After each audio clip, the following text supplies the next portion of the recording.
দ্বিতীয় দফার ভোটের আগেই সিআরপিএফ এর ডিজি দেখুন কি ভিডিও পোস্ট করেছে। এদিকে দ্বিতীয় দফার ভোটের আগে গ্রাউন্ড জিরোয় সিআরপিএফ এর ডিজি সিএপিএফ রাজ্য পুলিশকে সঙ্গে নিয়ে ডায়মন্ড হারবারের নোদাখালীতে লুটমাচ করেন জিপি সিং।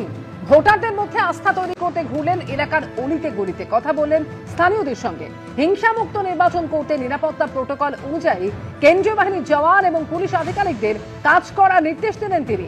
আজ সাজোয়া গাড়ি সেই ছবি পোস্ট করেছেন জিপি সিং। দেখুন, আসল খেলাটা না আগামী 2 থেকে 3 দিনের মধ্যে জমতে চলেছে। কারণ কি জানেন, দ্বিতীয় দফার ভোটের আগেই যে প্রথম দফার ভোট হলো না, ওই ভোটে কি গ্যাঞ্জাম হয়েছে? কোনো জায়গা কোনো গ্যাঞ্জাম হয়নি। হালকা ফুলকা নেতাদেরকে নিয়ে এটা সেটা নিয়ে সেগুলো হয়েছে, কিন্তু সেনাদের উপরে অ্যাটাক বা আক্রমণ জায়গা হয়েছে? মাত্র এক জায়গা। 6 জন সেনা আক্রান্ত হয়েছে।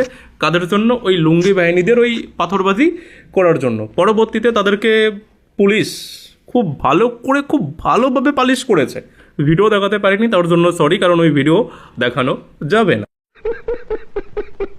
আর দেখুন, ওই লুঙ্গি বাহিনী যে হামলা চালিয়েছিল না, বিশ্বাস করুন আমি তখন মনে মনে ভাবছিলাম যে সেনাদের কাছে ওই খেলনাটা কেন দেওয়া রয়েছে। নিশ্চয়ই বুঝতে পারছেন ওই খেলনাটা কেন দেওয়া রয়েছে, শুধু তারা মার কেন খেলো।